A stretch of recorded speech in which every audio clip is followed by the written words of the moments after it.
Welcome to Fat Chicks on Top. This podcast contains frank discussions about the body, sexuality, and occasionally uses swear words, which may not be appropriate for people under the age of 18. This podcast also uses facts, statistics, and mathematics, which may not be appropriate for liberal arts majors.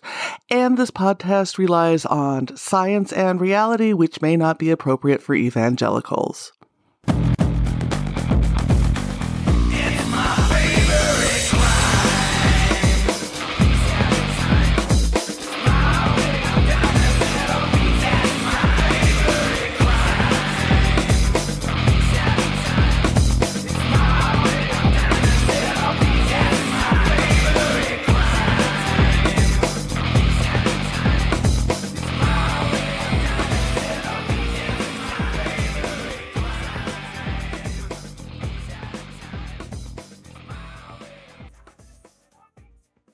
Welcome to the show. You are here with your host, Auntie Vice, and it's good to be back. We are at the end of International Kink Month, and it seems that my guest is very fitting today. We have Max Carey, the director of the new film, Touch Kink. He is also a gay man and has been part of the community for a long time, so welcome to the show.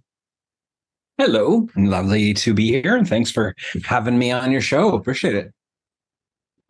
Of course. So before we get into the film and all of that good stuff, where did your kink journey begin? I think there's like two stages to that. There's kind of like when you realize you're different than other people, but you don't have a word for it. And then when you start reading books and going, oh, that's what it is. Okay. So stage one was pretty much right away. I mean, I just didn't fit in. I was the weird kid growing up in a small town that just didn't fit in. You know, I didn't understand what was going on. Why people seem so strange to me and so closed-minded and so just generally weird. And I'd always kind of done my own thing. I'd always figured, set up my own businesses and did my own travels and had my own adventures and went to Europe and did all these crazy things at an early age. And I was surprised everyone didn't want to do this kind of thing.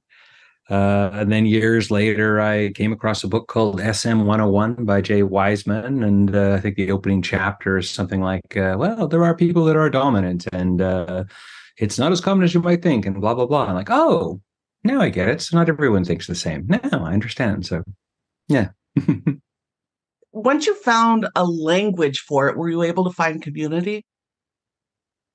I think I'd always had no problem. I mean, I like people. I like people of all sorts, and I find people endlessly interesting, even if they are people that I wouldn't normally think would be part of my community. So I don't know. Humans are my community. For many years of my life, I was fortunate enough to sort of be able to work on the road and literally wandered the world. Went to 137 different countries over 18 years, and I didn't have a home other than where I was. So, my community is humans and my home is planet Earth. So in those wanderings, what countries did you come across that you really felt deep connections to? Well, I get asked that a lot, as you might imagine, and I've come to the conclusion that countries are a bit like people.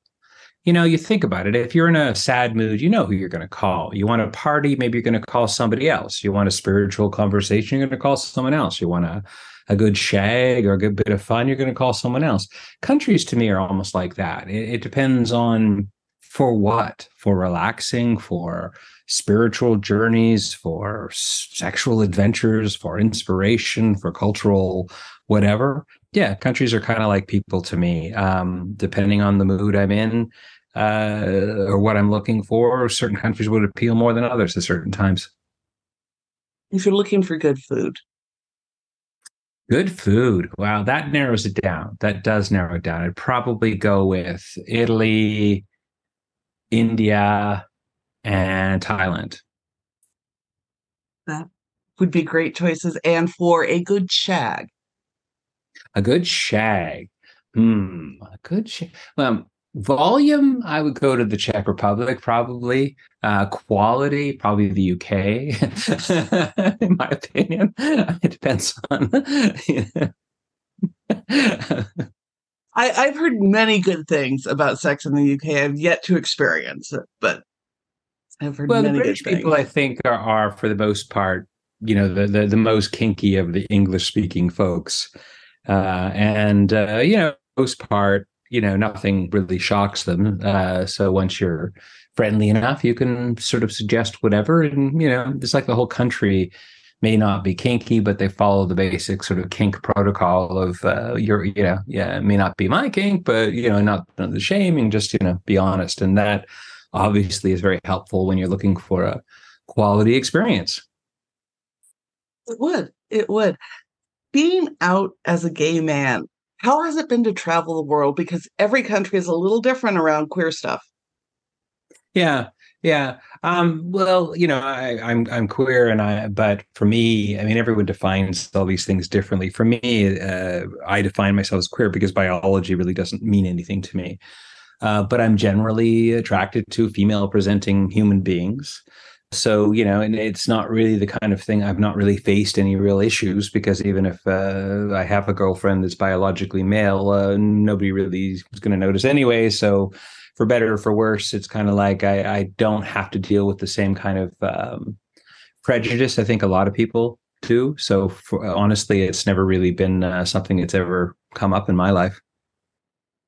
One of the things we talked about in prep for this interview is that there are a lot of folks who will give you pushback that you're not doing queer or gay or whatever in the right way. How do you deal with we've had other guests on the show who talk about the need to feel authentically queer and not doing it in a way that mainstream gay defines what you should be. So how do you find what your gay identity is and feel comfortable in that queerness as you move through the world? Yeah. Well, queer to me is kinky. I mean, I actually, at least, I mean, we can all define ourselves any way we want. That's our right. But for me, the whole, I'm really getting myself into trouble, but I think that, it's like there was 2 boxes and now there's maybe 10 boxes, but I really think we should just get rid of the bloody boxes. I get that there was a struggle and communities need to be recognized and people had issues. And I get, and I have huge respect for the place in society the gay community has earned and deserves and all that. But sometimes I wonder, and maybe, this is the next step, is that, let's get past that and now just see people as people, because everybody's got a little bit of everything in them. Let's be honest. I mean, there's a lot of straight people that aren't entirely straight, and there's a lot of gay people that aren't entirely gay. And there's a lot of, I kind of think everybody's queer. You like what you like. And, if you want to be in a box, you want to be part of a tribe and you need that protection or you want to show that community the respect that it deserves, that, there's 1,000 reasons to support the LGBT community, but I, also wonder sometimes if some of this stuff, if we shouldn't just focus on, we're just people, we're just humans and humans like what they like. A big thing that I sort of thought about and kind of came up with when I worked on this film and kind of sort of explained a lot of things for me. And I kind of think maybe this will be the future is let's just forget biology. You like what you like, you're attracted to what you're attracted, period. You feel like who you want to be, you're dominant, you're submissive, you're experimental, you're whatever you are. That role could be temporary, can be permanent, and you want to feel what you want to feel at any given moment. Isn't that really what it's all about? Why limit yourself? I get that there's struggle, and that's the big thing. There's so much struggle, and there's, especially within the trans community right now, there's so much just not getting the respect they deserve. And, so I get that, but it's, you have to, on one hand, understand the reality of the situation that you're in now, but kind of hoping for the future that we can just get past all this craziness. Well, and one thing about opening up for people to just be okay with who they are and liking what they like is representation. So for you, in your development, what films were really critical for finding yourself in film and your voice? That's an interesting question. I kind of watched everything, and everything annoyed me on one level or another. Because it's like I haven't seen a perfect film about kink. It's like there's so many that are so close, and then they'll go through and, oh yeah, but she only did it because she's a cutter. Or, it's, oh, this, but, oh, it's really like, just really get back at her husband. Or like, it just, there's a lot of good stuff, but I don't think there's the closest thing that has really stuck with me. I love it was a film called The Dukes of Burgundy, which is a film, French film, if I remember correctly. And it was sort of adorable because it was sort of kinky, but showing the intention, just doing this for love kind of thing. And, in a weird way, that might have been one of the more perfect ones, even though, it was kind of wasn't, well, I don't want to spoil the film. Just go see the film. What else did I see? Yeah, there's so many little bits, but I don't think there's anything I could really point to and say, yeah, and I guess that maybe sounds a bit arrogant, but I suppose that's one of the reasons I tried to make the movie I made, is try and be. It's not perfect. There's no perfection's impossible, and people say, "Oh, I don't feel represented." I'm like, well, yeah, I can't represent everybody unless I had 100 hours of material, but I did want to get to the core truth of what we talk about as kink is really just being an ethical human being, just being really open and talking to people.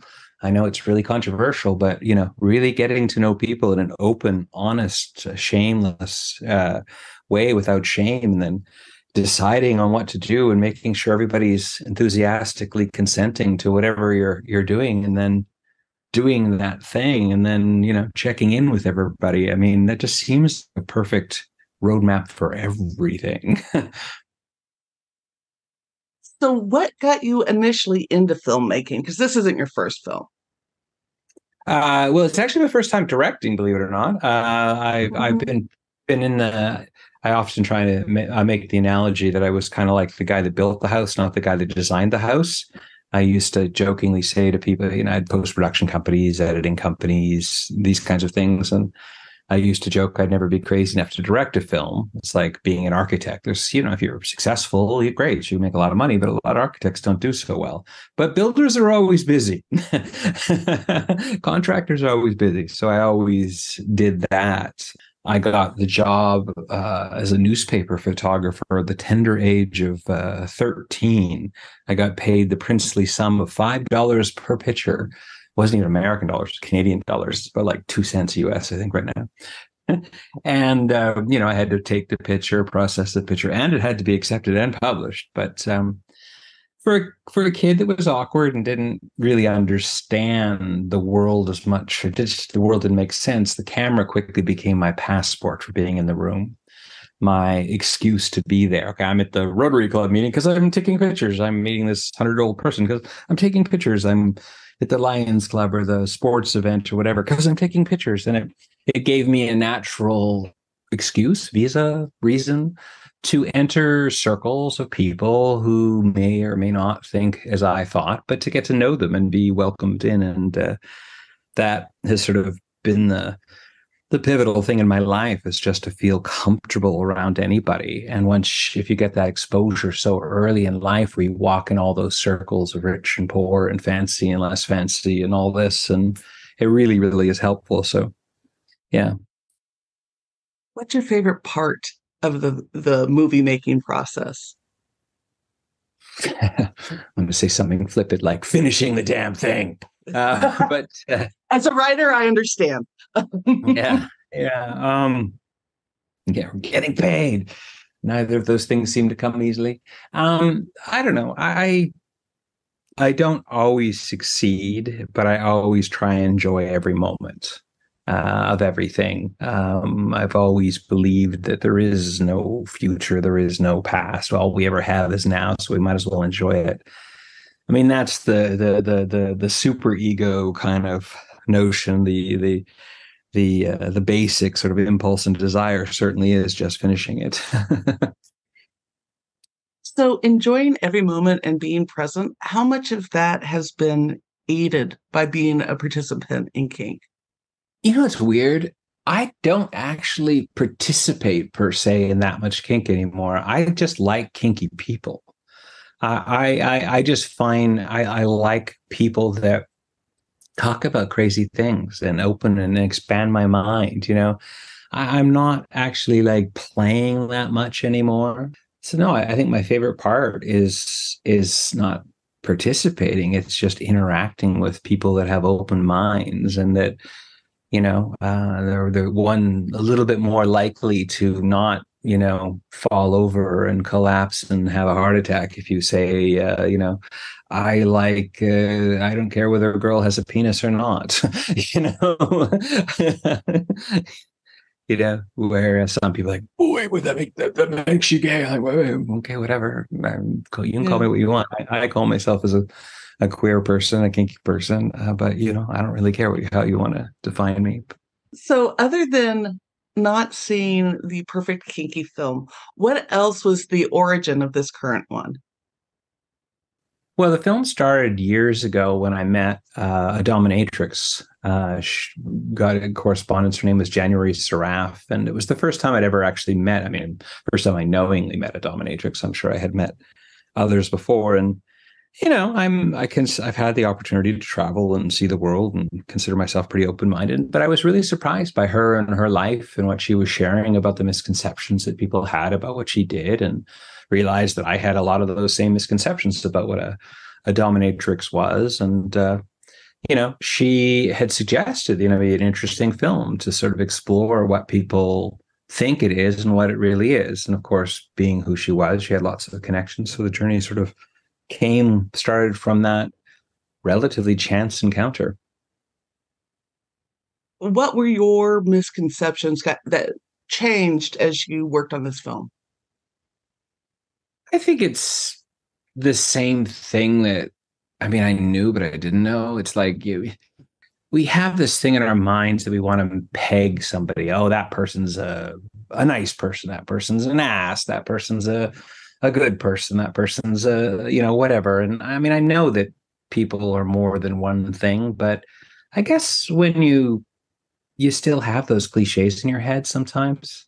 And a dominatrix was one that I had really sort of in my mind. Okay, this is going to be a tough woman that just is going to like control and dominate the situation, and I don't think she'd be that much fun to hang out with unless that was my thing kind of thing. And it was just the opposite. She was so engaging and sweet. And that's been my experience ever since, of course, just that the good ones especially will start off as equals. And depending on how the relationship goes and how each feel, then that dynamic may change. But you can always tell the ones that don't know what they're doing when they try and dominate you from the first second, because that's obviously a cliche. The best ones are the save the hard stuff for when you're really ready, and when they want to pull it out, they have that range certainly, but they don't start that way. So yeah, learning about, I always knew, that's the thing. I've been so many places, so many of my experiences in life. My favorite ones are always like, I thought this and I was wrong, or was far more interesting, or far more, or something like, I think I might have mentioned going to a leather competition in Washington State. And, I'm queer, but I certainly, and I'm not really attracted to manly men type things. So it's not really an environment that I was completely comfortable in. And I kind of had my own cliches of what that would be about, just, all these men with the sex drives and that they have, and they're going to be like, oh yeah, it's a 24-hour fuck fest. I'm like, I'm almost jealous, really. But anyway, and then there was it was a title event. Somebody was getting the leather title, the sash. And before that, they did the anthem. And it was just like, you just feel the whole tone in the room changed, like that, the whole, just the tone and hand on your heart. And, first looking at it, I was like, oh, okay, that's interesting. But I could really feel an energetic change. And I started talking to the guys like, wow, I've never seen anybody take the anthem. In a community like that, kinky people are often not that patriotic. Let's leave it at that. They're kind of, and this community was. And I said, well, yeah, you understand that 90% of these guys served. 90% of these guys had literally served. They had risked their asses for this freedom. And I don't know, I don't know. It bothers me that I didn't know that, or it wasn't part of my general knowledge that, what people jokingly think, oh, the village people, those are the soldiers that kept our freedoms. And these are men that deserve, if anybody earned the right to have a good time, I never served. These guys serve. These guys literally actually brings tears to my eyes sometimes just to think about it, because it was such a profound kind of just catching yourself. Someone who's like, I think I know so much. And I'm like, how did I not know that? You know? And there is quite a bit of a history of service in the kink, especially the gay kinky men's community. And in the US, that's where the tradition come from. I mean, it's the dudes who served in WW2 that came back and wanted those connections, which is amazing. This film focuses largely on female prodoms. And in making that choice to represent the kink community through their perspectives, what went into deciding that this was almost exclusively the group you were going to feature in the film? Well, I'd like to say it was all part of my master plan, but the truth is you meet who you meet. The first people that I met were pro-doms through January. And, the first few events I went to was oriented to that. So the truth is it was the community that I was able to meet, and the community that I was able to intersect with and have an opportunity to do that. I mean, that's the truth of it. I learned a little bit about the lifestyle community, and there was a lot of crossover for a lot of people as well. But, the truth is those are the people I met. Those were the stories that I had. And that's sort of what happened. If I had met somebody who was, more in the lifestyle community back at that time, and the connections probably would have been about that, but it's really just, taking the adventure, the chance little ticket to kinky land. And these are the people that I met on my trip. That's the truth of it. A lot of the interviews you do in the documentary, the people bring up that there's an energetic exchange, that this is about the psychology and the energy. And that can be really difficult to capture on film, right? People focus on the physical activities. So when you're in the room, what's the experience versus how that translates to what's on film? That's an interesting question. I think I try to not really judge as much as possible, simply because I knew at a relatively early stage that you can see people doing anything. You could see them, the classic example, you could watch 20 couples spanking each other, and it all looks the same. And you're very inclined to go, oh, well, they're all having the same experience. But I assure you, and most people that understand what's going on would say, every one of those couples is having a unique experience. And it comes back to this notion of like, what are they focusing on? Are they focusing on bums and hands or leather or whatever? How do they feel? Who are they in that moment? Are they strong? Are they weak? Are they submissive? Are they dominant?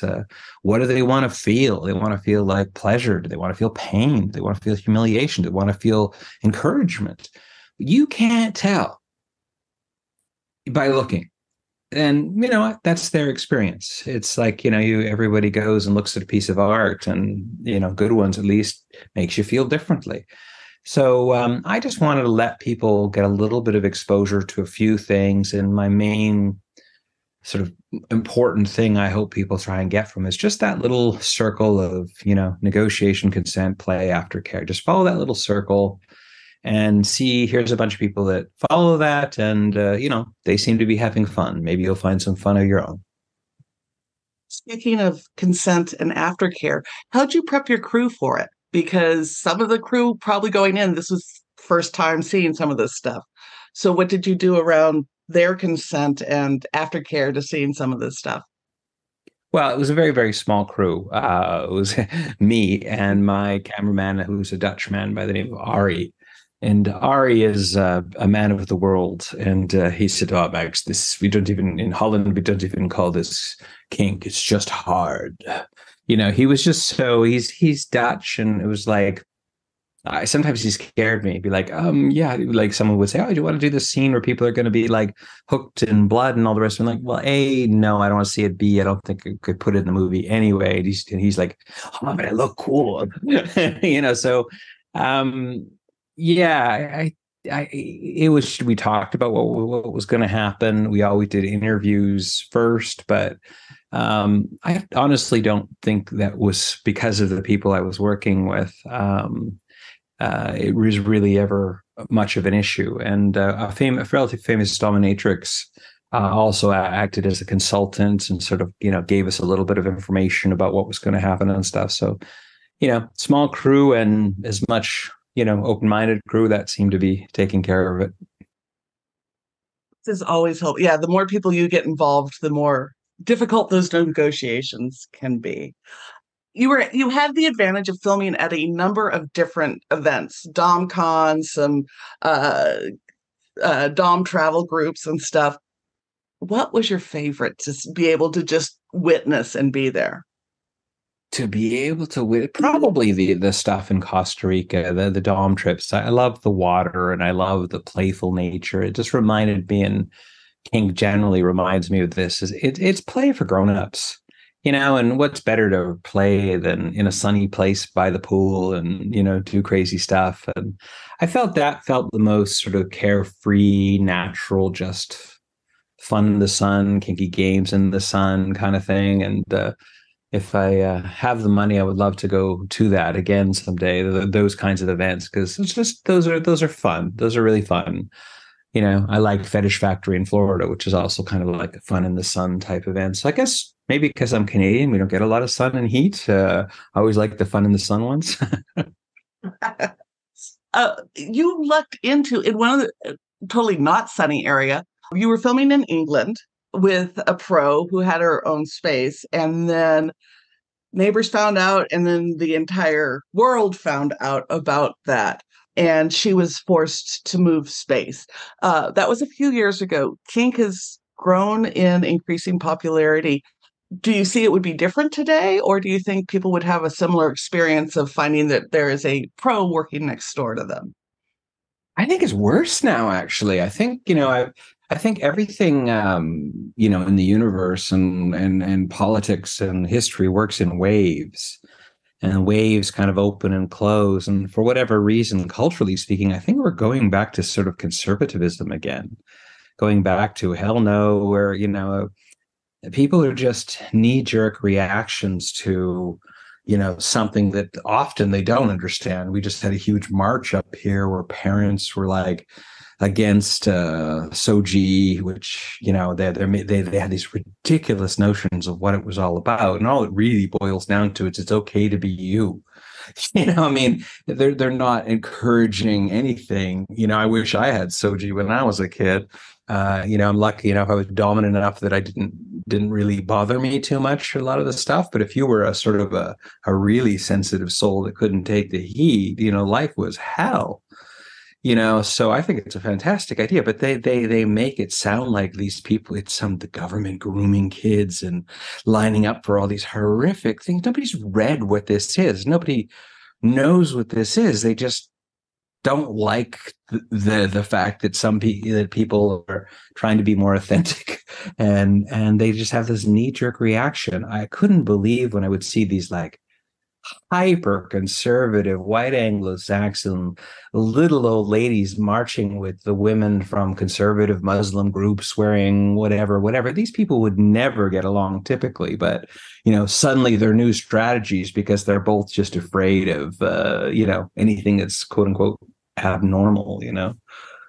It's weird stuff. But yes, right now I think we're going. I hope the crest of the wave is hit and we're going to go back. But for whatever reason, I feel like we're going back into a more of a conservative age, and there could be more of a stink than there was. There definitely in the US, there's that. And, we're seeing it in other countries as well. One of the things I do is bring on folks who are a little older, because those of us who've been around for several decades have seen some shit. So for the younger, sensitive generation coming up, what would you tell them? Well, I think I think that they're actually in good stead. I mean, it depends on where they're educated, of course, but you can tell your kids not to smoke weed, and they're going to smoke weed. The smartest things my parents ever did was tell me to, and I never did. We just are going to do the opposite. So, like, if conservative, I mean, if the conservatives really wanted to try and stop all this stuff, they should try and encourage young people to do it. They do the opposite. So I think that, they understand, they have an understanding of who they are and the language and the internet for this stuff that I never had. We never had. So I think they're in good stead. And I think maybe this is sort of the dying death knell of the last big conservative wave. I don't know. But I think the next generation, we'll be getting 1969 again in maybe 10 years, I can hope this last gasp of the white supremacy patriarchy taking over.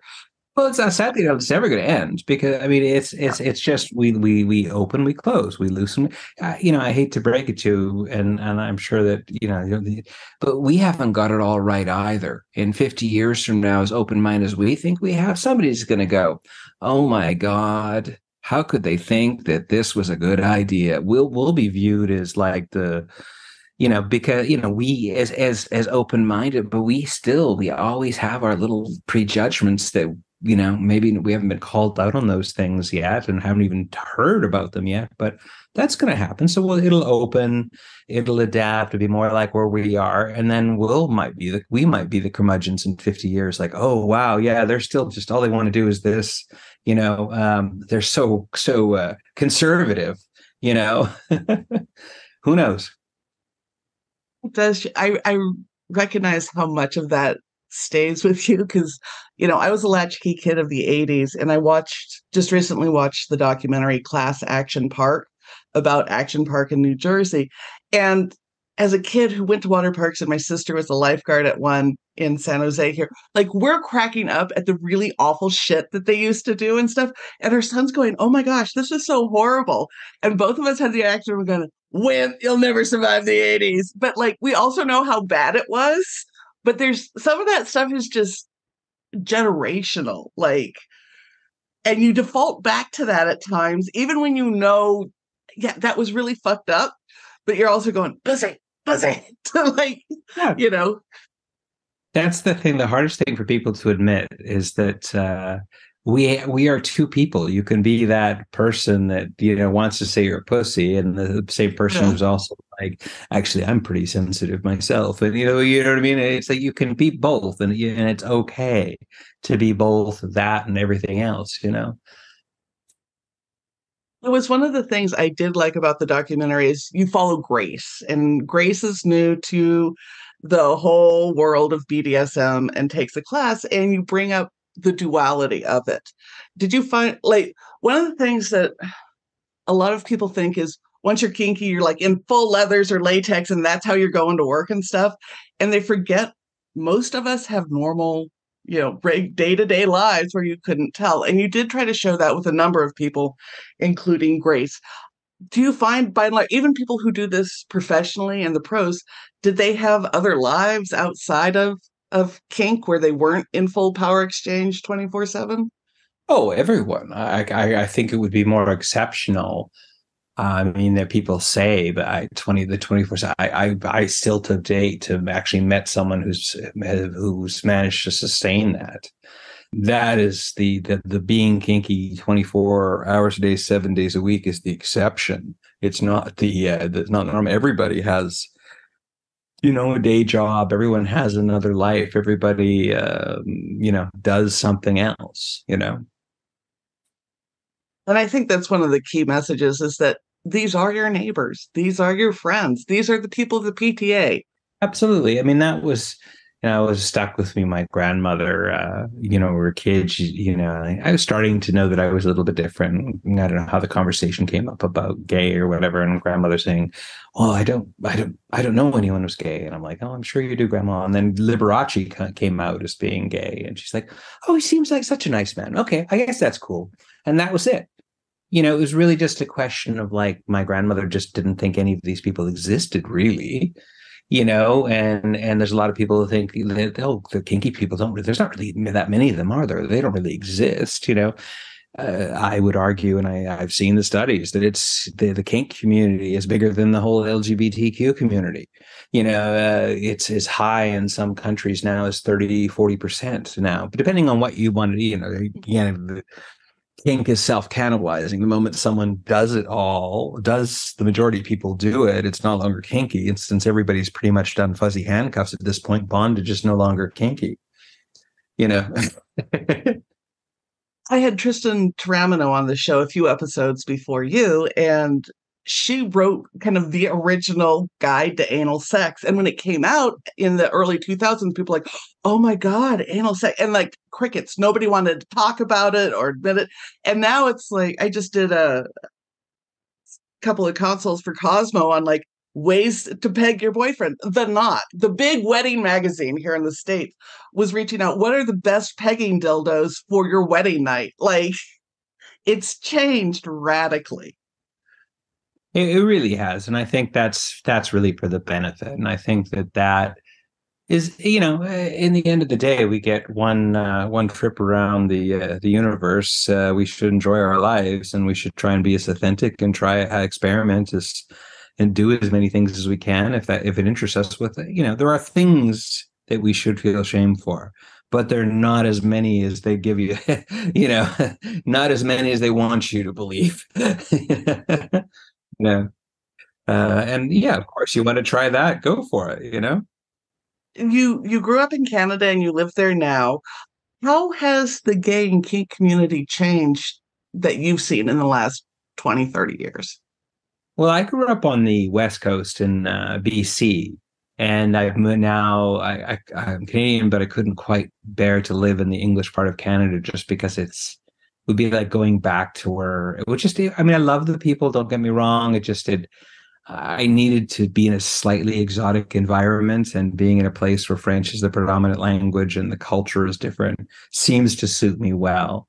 So I can't really make a big comparative difference between then and now, because I don't have a then and now for the East Coast or then and now for the West Coast. But I do find in general that Quebec, for the most part, in my mind, at least, kind of, had their sexual revolution a little later than most places. It was a place like Ireland that was largely run by the church, so a lot of the big institutional stuff. So, they kind of had their 60s in the 80s, and they do seem a lot more open about that sort of thing, open about events. There's it blows me away the kind of events that I'll see advertised that are available for you to go there and, go join an orgy if you want, or a gangbang or this or that. And it's like, it's not even, used to have to know secret handshakes and stuff. Now it's just, at 6 o'clock before this address and, have a shower. Don't be a dick. That's generally the usual caveat with most of these. You talked about not feeling very represented by the films that you've seen. And one of the critiques of this film is that it's largely white and largely a heterosexual dynamic. Mm-hmm. And part of that obviously is who you had the connections with. But do you think there's any disservice of representing kink with that as the majority of people speaking in the film? Yes and no. Yes, it would be. It would be, if I had met the people and had the opportunity to show more, I would have liked to. But no, the core notion of really just trying to be a one-on-one on essentially consent, enthusiastic consent. I feel quite strong about pride about that. Anybody that I always like to joke, and that's not a joke, if anybody has the funding, I would love to do one completely about any community at all, because there's so many communities that interest me. I genuinely am fascinated by the American leather tradition right now, even though I don't find, male presenting people that attractive. I just found the community and the story amazing. So if somebody, if somebody wants to go plane, well, find me the funding, and I would happily do that story as well. So you have some other films in development. Do you want to talk about those for a minute? Well, I'm just developing a whole bunch of different ideas.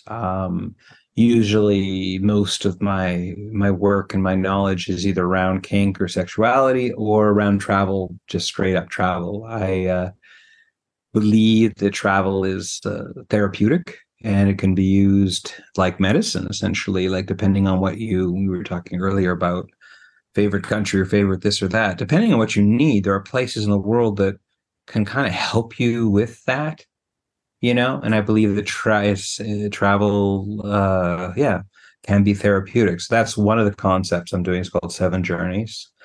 Another concept I'm doing is about, right now, the modern provocateurs, the modern people leading the culture are often people creating content. They're creating kinky content or other content and challenging norms, artists, filmmakers, whatever, maybe do something along that line.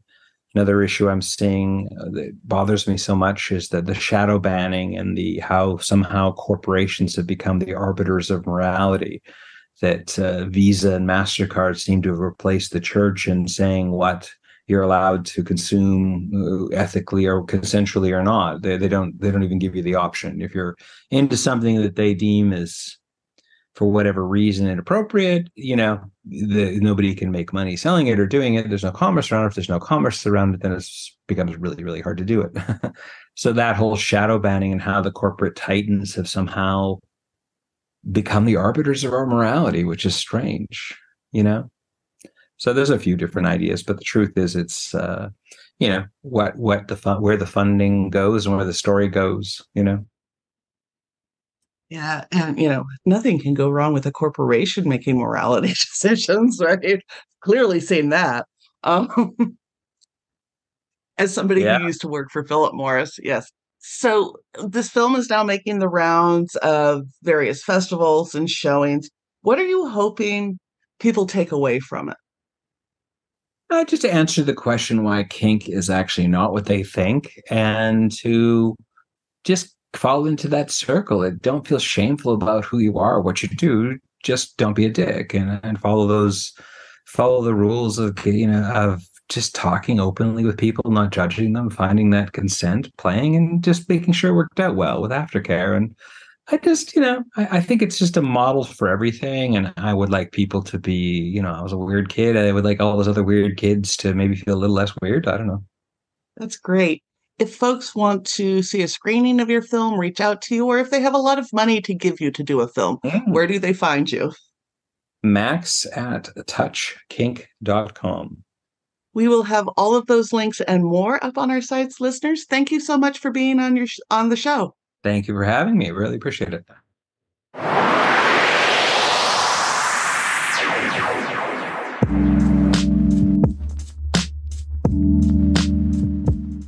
And now, a moment of gratitude. What am I currently grateful for? I'm going to Europe next week, and that's going to be really fun to go and meet a bunch of people I haven't been in years. So to go and see a bunch of old friends and go to festivals and just get a chance to get back out on the road again, I guess, and talk to people I haven't seen in a long time. I'm grateful for that.